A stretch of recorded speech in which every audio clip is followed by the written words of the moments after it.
pessoal, é um prazer imenso estar de volta ao Elba Entrevista, hoje falando de um tema de extrema relevância, sobre o qual já tratamos em outra oportunidade: comunicação. Comunicação não violenta, empática ou consciente. Como podemos melhorar nossa comunicação de modo a mitigar conflitos e até mesmo evitá-los, seja na nossa vida pessoal, seja no nosso trabalho. E para falar sobre esse tema, eu trouxe uma das maiores especialistas no assunto, Marie Bendelack, que é uma das grandes referências no Brasil sobre comunicação não violenta. Ela também tem um trabalho maravilhoso sobre como lidar com pessoas narcisistas e psicopatas. É uma grande treinadora de líderes e ela tem um projeto lindo que se chama Líderes Solares e acabou de lançar um livro em coautoria que se chama Histórias Memoráveis, volume 4, Como Pessoas Improváveis se Tornaram Imparáveis. E nós vamos falar aqui não apenas sobre a história que Marie compartilha conosco neste livro, mas vamos falar sobre o que é comunicação não violenta, para quem ainda não sabe exatamente, e de estratégias bem práticas e eficazes que vão trazer um efeito grande, significativo para a sua vida, para a nossa vida, se realmente nos dispusermos a colocar em prática. Marie, um prazer enorme ter você aqui conosco e eu gostaria que você falasse um pouquinho mais sobre você. Para quem não sabe, a Marie é francesa, apesar de falar português perfeitamente. Obrigada, Elba. O prazer é meu, sempre bom estar com você e poder contribuir para o mundo, para a sociedade, falando desse tema que foi um divisor de águas na minha vida. A comunicação não violenta foi realmente paixão à primeira vista. Eu estava lidando com conflitos muito difíceis, né? Pessoas muito agressivas, e eu percebi que eu precisava de algo para desarmar essa agressividade. E foi assim que eu comecei a mergulhar na comunicação não violenta. Então eu estou apaixonada, transformou já muitos relacionamentos meus no bom sentido, e fico feliz em poder falar sobre isso hoje. E certamente você contribuiu para que outros relacionamentos, tanto pessoais quanto no trabalho, também fossem transformados. Sim, eu fui uma das pioneiras no Brasil a introduzir esse tema nas empresas, né? Em 2012 eu comecei a fazer um trabalho realmente mais ativo para começar a informar os líderes sobre a importância desse tema, que era um tema totalmente desconhecido, e comecei a dar palestras gratuitas em associações comerciais, e aí depois dentro das empresas, e aí desenvolvi um treinamento para aprofundar, para poder desenvolver as habilidades de comunicação a partir da comunicação não violenta, que é uma comunicação assertiva, né, onde vamos nos colocarmos de uma forma nem submissa, nem agressiva. É o meio termo, é o equilíbrio que todo mundo busca com inteligência emocional, responder, né, de uma forma que muitas pessoas falam assim: ah, nossa, eu tenho que estar muito evoluído espiritualmente para poder responder dessa forma ou me comunicar dessa forma. Então, realmente é uma maneira um pouco mais avançada, evoluída, a partir do momento que a gente busca consciência na maneira de se colocar e na maneira de reagir, não apenas na forma de falar, mas realmente de como a gente age. Então, Marie, quem foi, para colocar todo mundo aqui na mesma página, o grande precursor da comunicação não violenta na forma como a temos hoje? A comunicação não violenta foi criada por um psicólogo americano, judeu, o Marshall Rosenberg.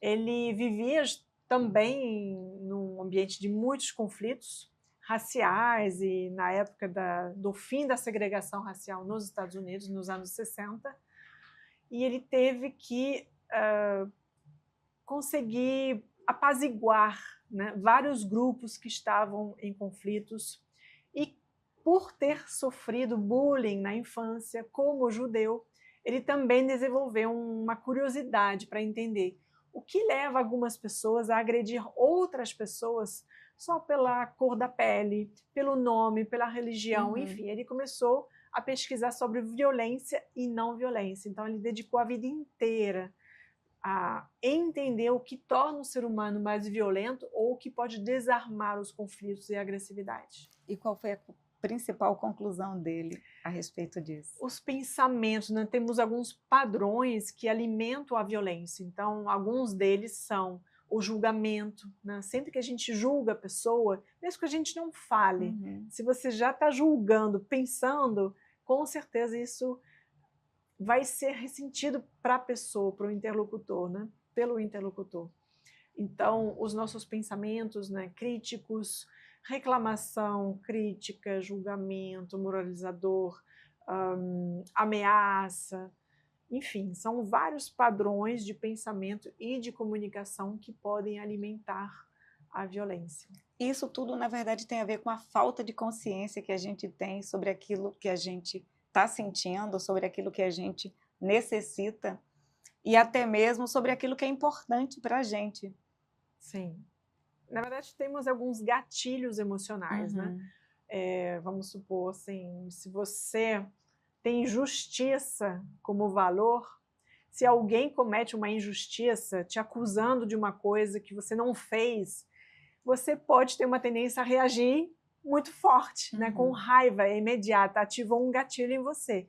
Por quê? Porque tocou num valor seu, numa coisa que você precisa de justiça, você valoriza a justiça e a pessoa está sendo injusta. Então isso causa uma reação emocional.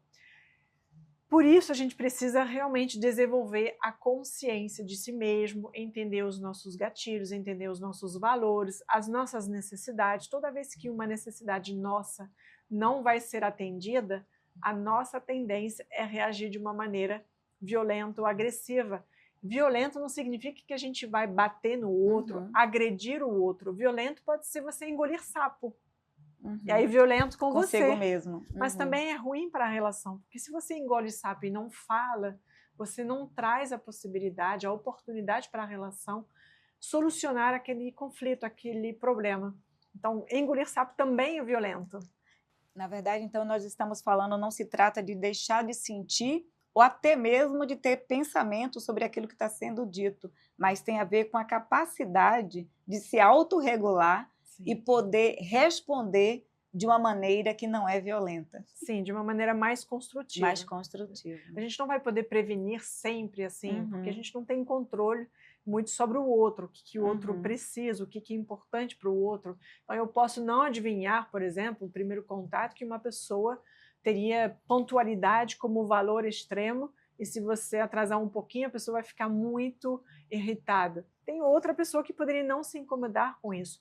Ou, de repente, até uma pessoa que tem como valor a pontualidade, se for no momento que, de repente, ela está precisando de mais tempo antes de você chegar, vai ser conveniente naquele momento. Então, isso não vai incomodar. A gente não tem como prever tudo, mas a gente pode, sim, aumentar o nosso nível de atenção, de cuidado, de presença e de consciência na hora de se colocar. E se a gente percebe, né, a sensibilidade de perceber que a gente magoou, que a nossa atitude ou fala, né, deixou a pessoa magoada de alguma maneira, a gente tem a possibilidade de buscar entrar num estado de empatia, entender por quê e ver se a gente tem uma forma de diminuir a dor que a gente causou, né, o que nossa fala, nossa atitude causou, muitas vezes sem querer, né, porque não é a maioria das vezes que as pessoas têm intenção de magoar. Então, muitas vezes a gente comete, né, um erro numa situação, numa relação, sem pensar que isso vai realmente causar um desconforto no outro, uma dor, um sofrimento. A gente precisa, então, desenvolver essa conexão e essa percepção, a sensibilidade do que o outro está sentindo, do que o outro está precisando. Porque uma mesma coisa pode causar um desconforto enorme para uma pessoa e até uma reação mais violenta, e para outra pessoa aquilo não ter importância nenhuma. Exatamente. Então, a nossa história é também que vai dizer como é que nós vamos reagir diante de um determinado evento ou até de uma determinada fala. Sim. Você falou de comunicação empática. O que é exatamente a empatia e a comunicação empática? Porque eu sei que muita gente confunde empatia com simpatia. E, na verdade, são coisas bem diferentes, não é, Marie? Sim, não tem a ver com ser fofinho, dizer, eu entendo, coitada, né? Aí você está alimentando a vitimização, Aham. né? O papel de vítima, que não é necessariamente construtivo, né? Pelo contrário, pode manter a pessoa no problema. A empatia, ela não necessariamente é algo que a gente vai falar, né? Muitas vezes a gente tem a ansiedade de falar algo. Então, eu já tive uma situação de uma pessoa que perdeu a irmã, que estava devastada, arrasada, e eu cheguei no enterro e eu vi que todo mundo estava falando com ela, me sinto muito, né? E eu cheguei e falei, gente, é tanta dor, eu vi que ela estava tão arrasada, que eu falei, não sei nem o que falar. E eu abracei ela, acho que ficamos abraçados uns 3 minutos, ela ficou assim, e é uma pessoa, eu não tinha tanta proximidade, tinha pessoas mais próximas, mais íntimas dela no enterro, mas ela ficou perto de mim o tempo todo. Depois que eu fui analisar, de repente a presença que eu dei, sem uma palavra, aquele abraço, era de repente aquilo que ela precisava, porque não tinha nenhuma palavra que ia diminuir a dor dela. Então, a empatia pode ser sentir a dor do outro, né, que é a compaixão, mas pode ser algo que você entende também o sentimento, mas não sente exatamente igual. Não precisa sentir a mesma dor na mesma intensidade, mas é uma compreensão do que o outro está sentindo e precisando. E existem vários tipos de empatia. Existe a empatia racional, que até as pessoas psicopatas têm.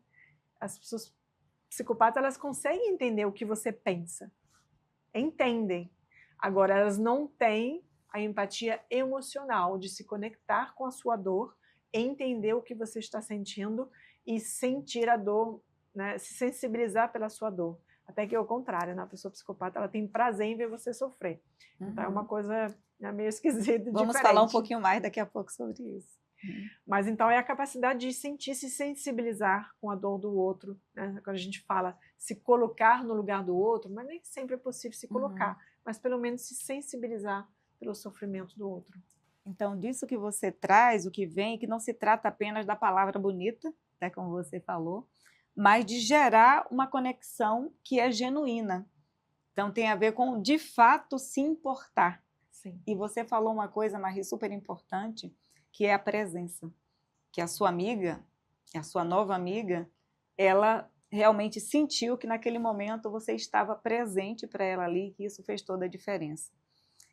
E aí, pelo que eu já aprendi sobre comunicação não violenta, e muito com você, né? A Marie foi uma das minhas mentoras no assunto, entende muito disso, e a gente vai falar daqui a pouquinho sobre o método dela.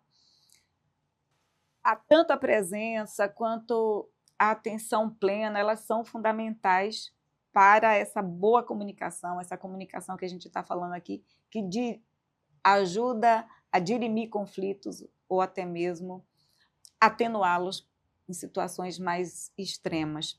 Como é possível, então, estar presentes, estarmos na atenção plena para o outro em um mundo tão cheio de burburinhos, de tantas distrações, onde já está provado que é um dos ativos mais difíceis hoje de se conseguir, que é a atenção do outro? O que é que você recomenda para quem tem essa dificuldade, eu diria que a maior parte de nós, de estar presente em meio a tantas distrações? Sim, como estar presente, como conseguir ouvir, como se conectar. Exatamente. Como ter empatia no mundo tão acelerado, onde todo mundo tem os seus problemas, sua ansiedade, né? A falta de sono, muitas vezes, que deixa as pessoas também mais irritadas. Exatamente. É muito difícil ficar aqui zen, ouvindo, né, prestando atenção. A gente tem a impressão de perder tempo.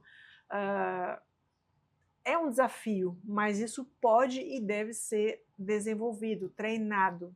Existe a prática de mindfulness, por exemplo, que é uma prática que realmente ajuda a pessoa a se centrar e começar a perceber, inclusive, o que ela está sentindo. A gente precisa começar a praticar a comunicação não violenta com a gente mesmo primeiro, né? Investigar em mim, ter a curiosidade, que é o primeiro passo do meu método, do método Conecta. A curiosidade, o que eu estou sentindo? Se eu estou irritado, se eu estou triste, por quê? O que eu estou precisando naquele momento? Será que eu estou precisando de apoio de alguém, de carinho, de empatia, de conexão? O que está faltando que faz com que eu me sinta triste naquele momento? Então, investigar consigo mesmo requer um estado de presença, de concentração, de foco, e o mindfulness ele ajuda nesse sentido. Então, são duas abordagens que andam juntas, né? O mindfulness ele ajuda a prática da comunicação não violenta, porque a gente realmente precisa desenvolver esse estado de presença, uma conexão de qualidade, onde a gente consegue ouvir, prestando atenção, sem interromper. Então, a gente precisa também gerenciar a nossa ansiedade de responder já para o outro, de interromper o outro, e tudo isso pode ser, sim, desenvolvido e treinado. E deve, porque cada vez mais, eu acho que a aceleração, né, a gente se pergunta até onde isso vai parar, né? E, então, realmente é essencial a gente começar a introduzir práticas meditativas, né, meditação, enfim, práticas que permitem que a gente desacelere um pouco a mente para prestar atenção e desenvolver conexões e relacionamentos de maior qualidade. Quero começar agora a próxima pergunta falando sobre essa conexão com a gente mesmo, que é fundamental. Se a gente não consegue fazer isso com a gente, vai ser muito difícil fazer isso com o outro. E aí vem o outro desafio. Eu já o escutei de psiquiatras e psicólogos falando que nós somos uma geração que temos medo de sentir. Se temos medo de sentir, não sabemos nomear muitas vezes o que nós estamos sentindo. E em determinados momentos a gente quer se ver livre daquilo que a gente está sentindo, porque não aguenta sentir a dor, a angústia, o desconforto. A gente não quer nem nomear aquilo, a gente só quer sair correndo. Sim. Então, como a comunicação não violenta, e aí eu queria entrar um pouquinho no seu método, que é que o seu método agrega ao que foi proposto lá atrás pelo Marshall Rosenberg. E como é que o seu método ele auxilia nesse processo, primeiro de tomar consciência do que eu estou sentindo, saber nomear e dar o passo seguinte. Sim. Eu criei um método que se chama Método Conecta, que é um método em 7 passos, que tem exatamente a palavra conecta, né? Cada letra, o C de conecta é curiosidade, ou de ouvir, N de não julgar, E de empatizar, C de checar, T de transição e A de assertividade. Então, é um processo que você vai seguindo e que te ajuda justamente a entrar em conexão com você mesmo e com a pessoa com quem você está conversando ou precisa conversar. Então, esse processo que começa com a curiosidade, que é exatamente investigar, se alguém fez alguma coisa que te deixou muito irritado, o ideal é buscar compreender por que a pessoa fez ou falou isso, ou não fez ou não falou aquilo. Só que a gente tende a reagir no lugar de tentar compreender. Então, o método Conecta ele é realmente disruptivo, porque ele traz uma atitude que é contraintuitiva. Se fosse intuitivo, seria fácil e a gente não precisaria disso. Exatamente, né? Já tinha então, resolvido. Por isso que a gente precisa de algo contraintuitivo, para sair do modo automático que não está sendo construtivo para os nossos relacionamentos. Quando a gente age no modo automático, a gente age de uma forma reativa, na emoção, e não de uma forma consciente e construtiva. A nossa comunicação, quando a gente está na emoção, ela costuma não ser muito construtiva, e é aí que a gente pode ser violento. E mais uma vez, ser violento não significa gritar e xingar. Às vezes eu posso ser violento pelo silêncio, né? Eu já fiz a pergunta para milhares de pessoas em treinamentos, será que o silêncio pode ser violento? E as pessoas falam, com certeza, né? É uma dor, inclusive, muito, muito intensa, porque todo mundo precisa de conexão. Então, você querer falar com alguém e a pessoa te ignora, é uma coisa muito dura. Né? Então, só para deixar bem claro que a comunicação não violenta, ela não é apenas a ausência de gritos, de xingamentos, mas algo um pouco mais elaborado, que é uma comunicação consciente e construtiva. Né? E assertiva. Consciente, construtiva e assertiva. Perfeito, Marie, porque inclusive eu sei que algumas pessoas preferem até o termo consciente do que não violenta. Sim. E hoje muita gente que trabalha com o assunto já incorporou outras coisas, trazendo elementos que até facilitam o entendimento do que é essa comunicação. A comunicação não violenta ou empática, ela serve para tudo e pode ser utilizada com todo mundo em qualquer circunstância? Sim, com parêntese. Quer dizer, dependendo se você está lidando com uma pessoa, por exemplo, que tem algum transtorno de personalidade, como um transtorno de personalidade antissocial, que seria a psicopatia ou sociopatia, e uma pessoa que tem um transtorno de personalidade narcisista, esses dois transtornos, por exemplo, têm ausência de empatia emocional, na maioria das vezes. O psicopata realmente ele não consegue se sensibilizar, ele não vai ter compaixão. A pessoa narcisista ela até consegue, mas vai ser muito seletivo, em função do momento da pessoa, pode ter empatia ou não, né? Mas sempre que for atacada, a pessoa não vai demonstrar empatia. Sempre que vai se sentir incomodado, ou agredido, ou criticado, ou acusado, a pessoa não vai demonstrar empatia e não vai ter mesmo. Então, como usar a comunicação não violenta com pessoas que não têm ou não demonstram empatia? Nesse caso, não vai ser recomendado você abrir seu coração de uma forma totalmente autêntica, né? Querendo uma conexão genuína, uma relação autêntica, porque você não vai ter. Essas pessoas são pessoas dominantes, que querem subjugar, que querem dominar. Então, nesse caso, você abrir totalmente seu coração, se colocando como vulnerável, não vai agregar na relação. Tem que ser muito estratégico na hora de se colocar. Na maioria dos casos, né, de pessoas que não têm esses transtornos, você vai poder gerar uma conexão genuína e empatia, compaixão a partir da comunicação não violenta. Como? Sendo factual, no lugar de julgar, acusar, criticar, reclamar, colocar os fatos. Se você chegou 15 minutos depois do horário e eu fiquei irritada, o que eu vou dizer? Se eu for julgar, se eu não for factual, eu posso dizer, poxa, você não tem respeito, você só pensa em você, você não presta atenção ao horário. Isso é um julgamento, é uma avaliação minha. Agora, qual o fato? Você chegou 15 minutos depois do horário combinado. É muito diferente, né, quando eu coloco o fato. Então, se eu coloco o fato, depois eu digo, então, o fato gerou algum sentimento em mim. Eu fiquei preocupada, eu posso ficar preocupada de você, né? Imagine você com um filho que chega depois do horário combinado, você pode começar a imaginar o pior acontecendo, aí você pode ficar com medo, pode ficar preocupado. Então, o sentimento, em função do fato, você pode expressá-lo, né? Dizer para o seu filho, no lugar de, nossa, mas você é totalmente irresponsável, você pode dizer, olha, você chegou 1 hora depois do horário combinado e fiquei com muito medo de que tivesse acontecido uma coisa com você. Preciso que você me avise, né? Eu vou expressar a minha necessidade depois do sentimento. E, por fim, um pedido. Isso é uma comunicação assertiva, são 4 passos, né? O fato, o sentimento, a necessidade e o pedido. Qual pode ser um pedido? Da próxima vez, se tiver qualquer coisa, você me avisa, pega o celular de alguém, de um amigo. Ah, mãe, fiquei sem bateria, por exemplo, né? Pega o celular de um amigo e me avisa que você vai chegar depois, porque senão eu morro de preocupação, né? Ainda mais, por exemplo, no Rio de Janeiro, que a gente mora, é uma coisa frequente, né? Que com tanta violência, os pais podem ficar muito preocupados e podem ter reações violentas quando os filhos chegam depois, por exemplo, não tiveram notícia e tudo mais.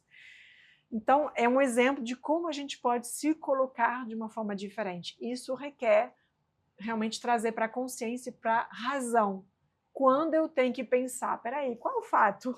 O que eu estou sentindo? O que eu estou precisando? E qual o pedido eu vou fazer para a pessoa? Não tem como ficar na emoção. Isso me traz para a razão. E é ali que eu tenho uma comunicação mais consciente e mais construtiva. Então, você tem que estar realmente presente não apenas para o outro, mas para você o tempo inteiro, para ter realmente uma comunicação que vá contribuir para trazer o outro para um lugar de entendimento e não que o afaste, porque muitas vezes a reclamação, e eu tenho muitos exemplos pessoais com isso, né? Ela termina afastando o outro. Porque você fica chateado, reclama e aí acabou. Porque desencadeia. Afasta e não resolve, né? Se Afasta eu e não fico resolve. reclamando, o que eu estou resolvendo? Então, a comunicação não violenta, ela ajuda justamente a sair desse estado de reclamação, que é muitas vezes um papel psicológico de se sentir vítima, né? De uma impotência, uma injustiça, uma coisa desagradável, uma frustração. A gente se sente vítima da pessoa, da situação, e a gente cai no looping da reclamação. Agora, o que a gente vai resolver com isso? A pessoa geralmente só se afasta e até nos agride muitas vezes ainda mais, né? Exatamente. Então, vamos para uma pergunta que eu estava refletindo sobre ela há pouco, que é o seguinte: você falou que demanda presença, demanda foco, atenção e demanda tempo, porque muitas vezes você precisa de tempo para construir todo esse percurso de entendimento, de baixar as barreiras. E muita gente vai dizer, mas eu não tenho tempo. Eu não tenho tempo porque eu tenho que trabalhar, cuidar dos filhos, dar conta das demandas que são para ontem.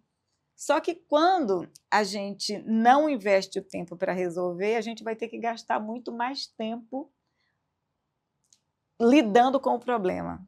é que nem a saúde, né? Aí eu não tenho tempo para me alimentar bem, para almoçar direito, para fazer uma atividade física, não tem tempo. Mas lá na frente você pode ter uma conta muito grande por não cuidar da sua saúde. A comunicação é a mesma coisa, os relacionamentos é a mesma coisa. O tempo que você vai dedicar para construir, para manter bons relacionamentos, evita que você tenha problemas lá na frente, evita que você tenha um divórcio, separações, né? Já ajudei muitas pessoas a evitar uma separação, pessoas que estavam na beira de assinar o divórcio. Com a comunicação não violenta, entendendo um pouco essas dinâmicas, esses jogos psicológicos, que justamente a pessoa se vitimiza, ora se vitimiza, ora agride, né? Vira o vilão da história, ou o salvador da pátria. Todos esses papéis são meio tóxicos e acabam afastando as pessoas e levando a um fim trágico, né? Inclusive tem uma teoria que se chama, uma abordagem que se chama o triângulo dramático de Karpman. Eu sou apaixonada por isso, que fala desses três papéis: o perseguidor, né, que seria o vilão, o salvador e a vítima. E todos nós vivemos esses papéis de alguma maneira em nossos relacionamentos, principalmente nos conflitos. Isso leva ao desgaste, isso leva a rupturas. Então pode ser tanto no trabalho quanto na vida pessoal. O que você não investir tempo, em algum momento pode romper. Então tudo é uma questão de decisão, de priorizar aquilo, né? Se você entende que a partir de um investimento de tempo, e pelo menos de tempo, né? Você pode até ter conteúdos gratuitos, não, nem tudo é pago. Você pode fazer um treinamento pago, você pode assistir uma palestra paga, sim, né? Um curso, mas você vai precisar, no mínimo, investir do seu tempo, da sua energia, para poder aprender aquilo. E eu já tive o caso assim, de um executivo, de um engenheiro, que me falou assim: nossa, eu estava procurando para fazer mais uma pós-graduação para ir numa posição de liderança, né, maior, e saber lidar justamente com jogos de poder, com pessoas difíceis, como me posicionar, como dizer não, como ter uma comunicação assertiva. E porque dá medo às vezes, né? Quando a gente cresce na liderança, como é que a gente vai lidar com essas posições de poder, essas pessoas que vão puxar o tapete, né? Pessoas dominantes que não se importam em brigar e te machucar. Então isso assusta muito as pessoas que têm uma liderança humanizada e não sabem necessariamente como lidar. E realmente, o que eu falo assim, que não é mais uma pós-graduação que vai ensinar a lidar, mas se você está disposto a fazer uma pós-graduação, por que não está disposto a se capacitar em termos de comunicação? Porque comunicar é influenciar. Quem domina a comunicação, domina o mundo. Quando você realmente domina a palavra, você pode dominar tudo. Então, você pode influenciar para cima uma liderança, você pode influenciar seus pares, influenciar a sua equipe, seu cliente, seu fornecedor, em casa. Você precisa também negociar e influenciar em casa, muitas vezes, para estar bem no trabalho. Uma área da vida acaba impactando a outra, né? Outro dia eu estava conversando também com um CEO que falou que ele tem questões, por exemplo, em casa, e que isso, ele não queria trazer isso para a nossa mentoria, né, executiva. Eu falei, olha, o ser humano é um só. Então, se você tem uma questão na sua relação pessoal que te preocupa, que te traz prejuízo, preocupações, que te desgasta, isso vai impactar a sua performance no trabalho também. Então, os relacionamentos, né, a gente tem que cuidar do ser humano em todas as áreas da vida. Então, ainda que a gente atue de maneira diferente, somos nós que estamos atuando nos diversos contextos e a gente se leva para onde vai. Exatamente. Então, eu acho que é importante trazer isso, que não existe, eu estou muito bem no trabalho, mas em casa que eu estou mal. Tem alguma coisa aí que pode não estar clara, mas que realmente ela não está tão bem assim, porque a comunicação, se você sabe escutar, sabe fazer tudo isso, você vai levar isso para outras áreas da vida. Sim, falando em escutar, tem uma coisa muito importante. Eu sempre falo que na comunicação, a diferença está no detalhe, como em qualquer coisa. Sempre que a gente quer ir para a excelência, né, a diferença está no detalhe. Então, mudar uma palavra, às vezes faz toda a diferença. Vamos supor, se você brigou com alguém e você fala assim, fulano, eu quero conversar contigo. Qual vai ser a reação da pessoa? Você acha que ela vai fugir ou ela vai estar com pressa? Eu saía. Agora, se você falar assim, fulano, a gente brigou e eu quero te ouvir. Estou triste, eu quero te ouvir. No lugar de eu quero falar, eu quero conversar contigo. Faz toda a diferença. Então, a escuta, né? As pessoas precisam ser ouvidas, compreendidas, sentir que elas estão sendo ouvidas e compreendidas. Então, uma palavra pode fazer toda a diferença. É interessante isso, Marie, porque eu já escutei, já li, até pela minha própria experiência. Muitas vezes você não quer nem que o problema seja resolvido. Aliás, aquele é importante, mas não é o mais importante. O que você quer é ser escutado, você quer ser considerado. E isso acontece muito também no mundo dos negócios. Quando tem um cliente que está insatisfeito e ninguém ouve, ele fica muito chateado, muitas vezes abandona a empresa, vai reclamar em todas as instâncias possíveis, porque ele não foi levado em conta. Sim. E quando ele é ouvido, ele aceita um tipo de negociação, ele permanece, e muitas vezes ele traz outras pessoas porque ele foi bem atendido. Né? Então, se isso vale para os negócios, certamente muito mais para as relações pessoais, porque o emprego você pode mudar de emprego, a empresa você pode mudar de empresa, mas os relacionamentos mais próximos, a gente não muda assim com tanta facilidade. Tem alguns que são para a vida inteira, a relação com os filhos, com os pais. Então, ter essa clareza, essa percepção do quanto é importante esse investimento. E não se trata apenas de fazer o curso, porque a questão é colocar em prática. Sim. E leva tempo, né, Marie? Não é uma coisa que você domina de uma hora para outra.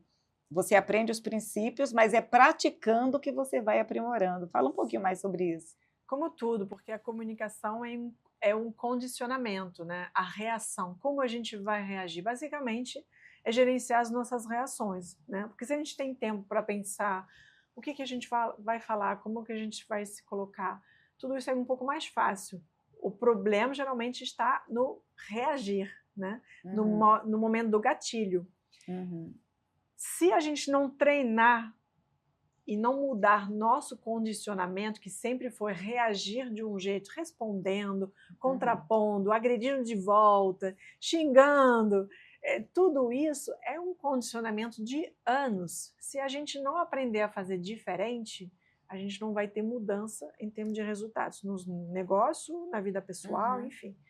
Então, esse condicionamento é que nem músculo. Se eu vou para a academia um dia para ganhar músculo e aí nunca mais vou, eu vou ganhar esse músculo? Não vou. Então, é treino, é treino, é treino. A comunicação é treino. Isso pode ser, é uma habilidade, é uma competência que pode ser desenvolvida e treinada, né? Então, a forma como eu reajo em determinadas situações, eu posso treinar. Hoje, dificilmente eu vou ter um julgamento em relação às situações que incomodam. Eu sou muito mais compreensiva e empática. Agora, compreender não quer dizer que a gente tem que aceitar. Eu posso entender, compreender uma atitude da qual eu discordo ou que eu não gostei, que me desrespeitou, posso compreender que a pessoa tenha reagido de uma forma agressiva, por exemplo, me magoando. Não quer dizer que eu tenho que tolerar e aceitar tudo, né? Então, não tenha medo de ter empatia, de compreender, porque você acha que vou ter... então, se eu entendi, se eu compreendo, eu vou ter que aceitar tudo. Aceitar tudo? Não, são duas coisas diferentes. É muito importante, inclusive, através do método Connect, você pode aprender a colocar limites saudáveis. É importante colocar limites. As pessoas só vão fazer com a gente o que a gente deixar que elas façam conosco. Maria, eu queria mudar um pouquinho aqui agora, que é falar sobre comunicação não violenta ou empática e inteligência artificial. Hoje é uma coisa que está muito presente na nossa vida, estamos fazendo todo tipo de pergunta para a inteligência artificial.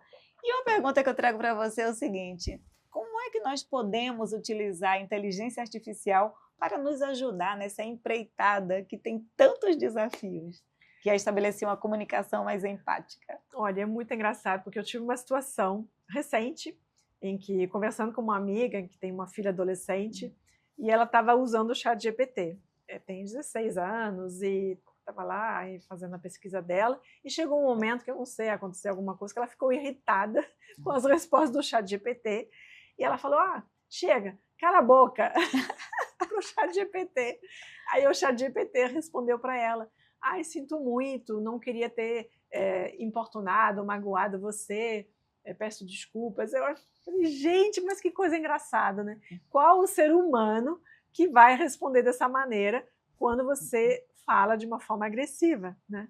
Aí eu cheguei à conclusão: o robô, o ChatGPT, não tem emoção e não tem o ego, então isso não atrapalha. Então, e aí ela foi se acalmando, ou seja, ele respondeu com empatia, que é o ideal. Só que isso realmente é uma questão de treino, né?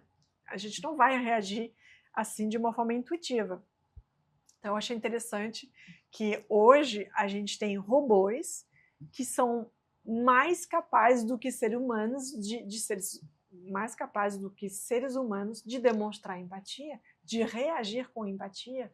Eu vejo encorajamentos: espero que você tenha gostado do texto, sucesso, boa sorte. Gente do céu, que incrível, né? Então, gente, respira fundo, até brinca com o ChatGPT ou qualquer outra inteligência artificial da sua preferência, antes de dar aquela resposta mal criada, e ele até vai te ajudar a treinar. Pode ser um bom treino também, né, Maria?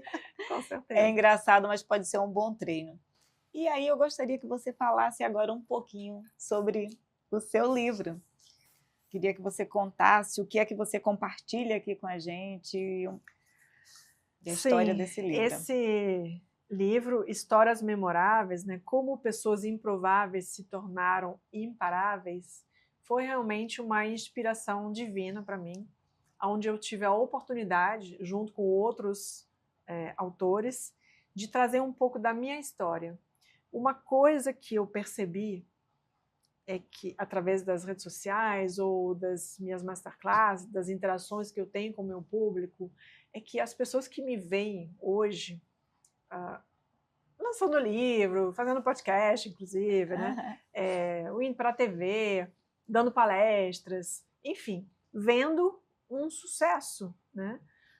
Essas pessoas acham que a Marie nunca teve problemas na vida, nunca teve desafio, nunca teve trauma, sempre foi tudo fácil, e as pessoas não têm ideia do que eu sofri emocionalmente, né? Eu tive traumas desde pequena, então estou trazendo um pouco dessa história. Com 2 anos de idade eu fui separada dos meus pais, arrancada da minha mãe, não vi meus pais e meus irmãos durante meses, fui abusada psicologicamente, enfim, sofri muitos abusos quando criança e quando adolescente, desenvolvi uma baixa autoestima, sempre tive a ambição de contribuir.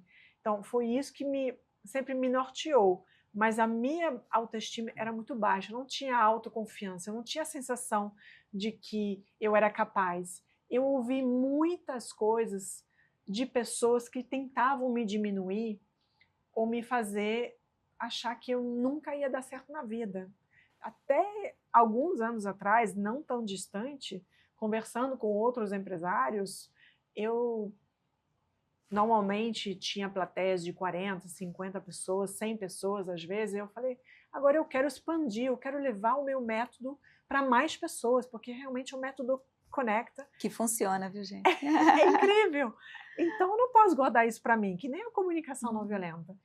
Aí eu falei, bom, vou botar uma meta, eu quero palestrar para mais de 1000 pessoas agora. Próxima plateia, mais de 1000 pessoas. Você é louca? Você é doida? Como se fosse uma coisa impossível, duvidando da minha capacidade. Não tive encorajamento. Ah, beleza, vai, né? Você consegue, com certeza.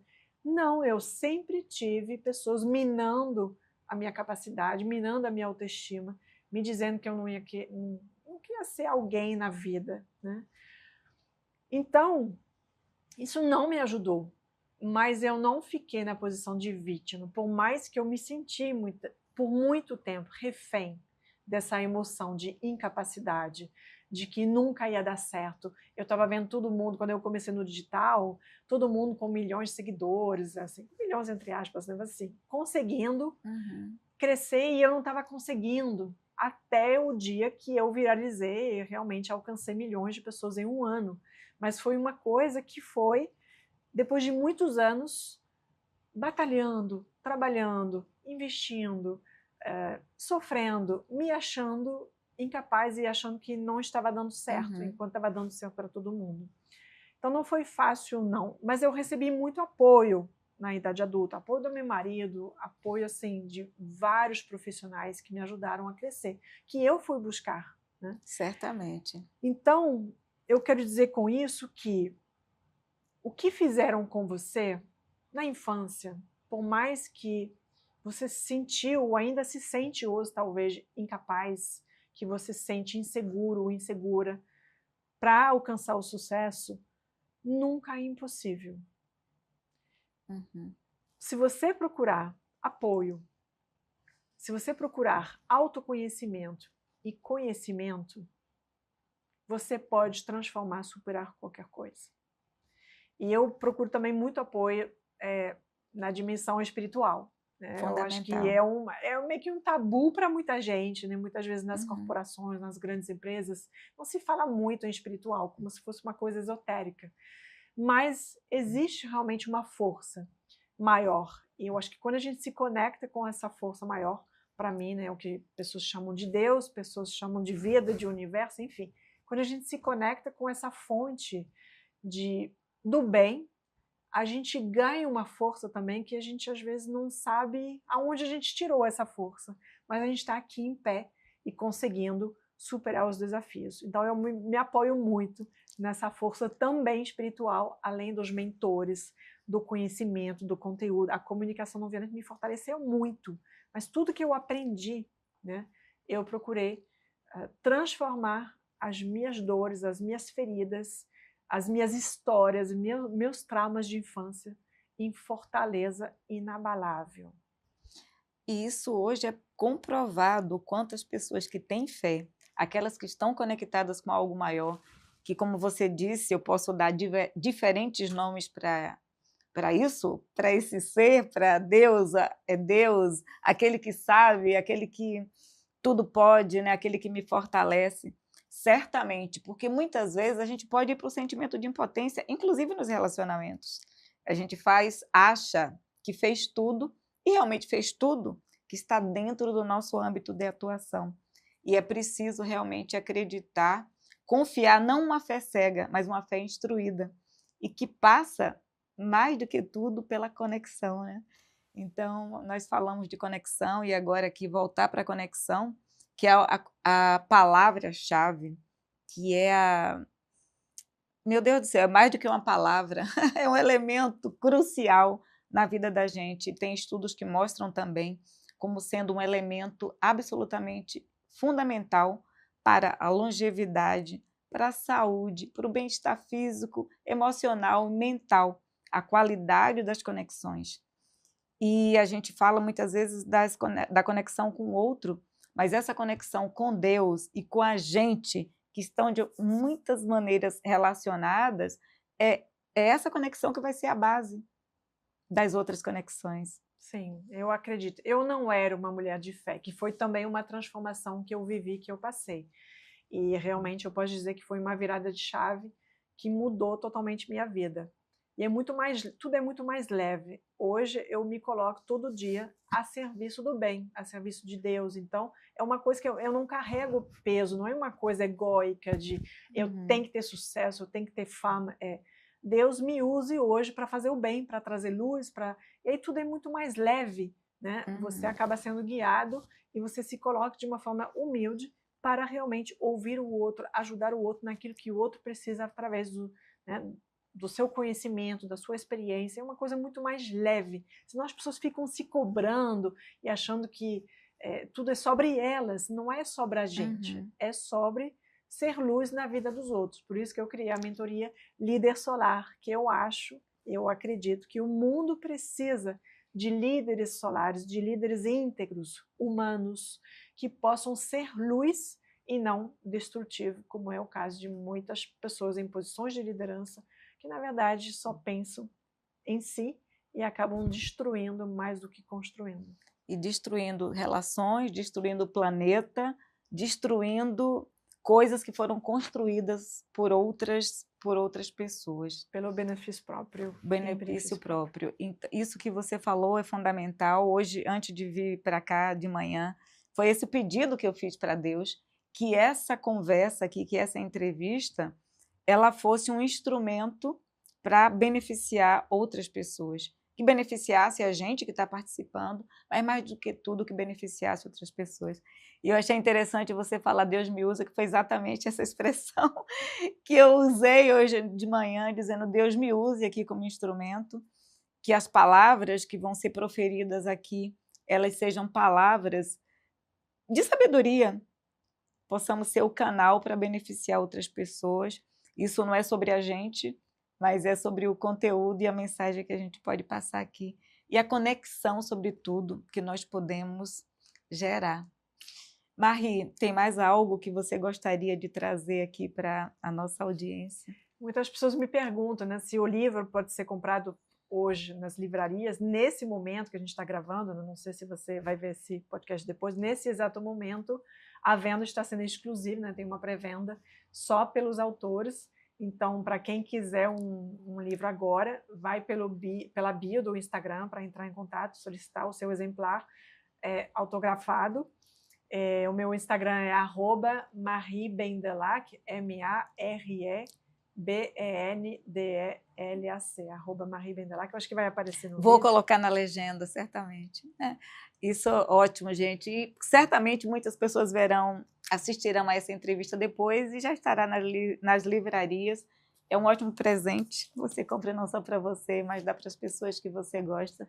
São 30 histórias inspiradoras de superação, de força, não apenas a minha. Então, realmente é um livro muito rico, né? Outro dia eu falei o preço, a pessoa me pagou até o dobro. Falei, não, mas isso é muito barato, não pode. Então, obrigada, eu recebo. Muito bom. Então, a gente às vezes dá coisas muito caras e que as pessoas nem usam, deixam nos armários, dão para outras pessoas. E conhecimento e autoconhecimento, e aquilo que contribui para o autoconhecimento, certamente, é algo que tem um valor enorme. Antes da gente terminar, eu gostaria só de pegar 3 ou 4 pontos que eu acho que são fundamentais e que vale a pena recapitular. Primeira coisa, que a comunicação é um dos elementos mais importantes que nós temos hoje, é um soft skill, como é chamado, que perpassa todas as áreas da nossa vida. Começando com a gente, com a relação com Deus, a relação com os filhos, até com os pets de casa e com as pessoas do trabalho, com o nosso entorno. Então, ele é absolutamente fundamental. Saber desenvolver uma comunicação que ela mitiga conflitos e até os evita é absolutamente fundamental. E a comunicação não violenta é algo que não vai apenas melhorar a sua comunicação, porque ela é algo disruptivo, como a Marie falou aqui. E o que é algo disruptivo? É algo que não tem a ver com aquilo que a gente estava fazendo antes. É tipo assim, a diferença entre um carro e uma carruagem do passado. O carro não foi uma melhoria da carruagem. ele foi uma tecnologia totalmente nova e, portanto, disruptiva. E assim acontece com o telefone celular, com a televisão. Então, essa é uma tecnologia social que é absolutamente fundamental. E aí, depois que você faz essa mudança, essa transformação, porque é muito mais uma transformação do que uma pequena mudança. De hábitos, inclusive. Exatamente, de hábitos. E hábito a gente não muda em 21 dias, tá, gente? Isso aí é uma historinha. A gente tem que repetir, repetir, repetir, até se tornar, até que aquilo fique totalmente incorporado. Então, você vai fazendo as mudanças incrementais. Então, esse eu acho que é um ponto importante. A outra coisa que a Marie trouxe, que foi a questão da presença, que é absolutamente fundamental. Não é fácil, mas é algo necessário. E tudo isso que a Marie trouxe aqui, que nós conversamos, demanda o quê? Demanda tempo e atenção. Só que aí a gente tem que fazer escolhas, porque muitas vezes a gente está desperdiçando tempo para coisas que, além de não serem construtivas, elas são destrutivas. Então, que tal a gente voltar a nossa atenção para aquilo que vai estar contribuindo para a nossa vida, para a vida de outras pessoas?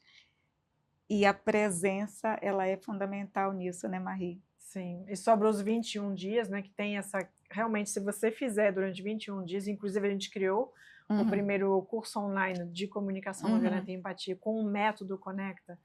Foram 21 dias, então é um desafio de 21 dias.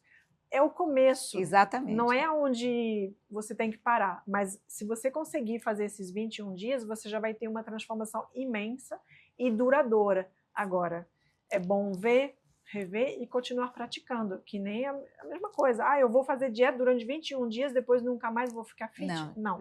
Vou fazer musculação durante 21 dias, ótimo, maravilha. Já vai ter resultados, você já vai sentir de repente alguma coisa. Mas isso vai realmente transformar a sua vida? Não, você vai ter que manter. Então, tudo que for importante, é uma questão de escolha, como eu disse a Elba, tudo que for importante para você, é importante você continuar praticando, treinando.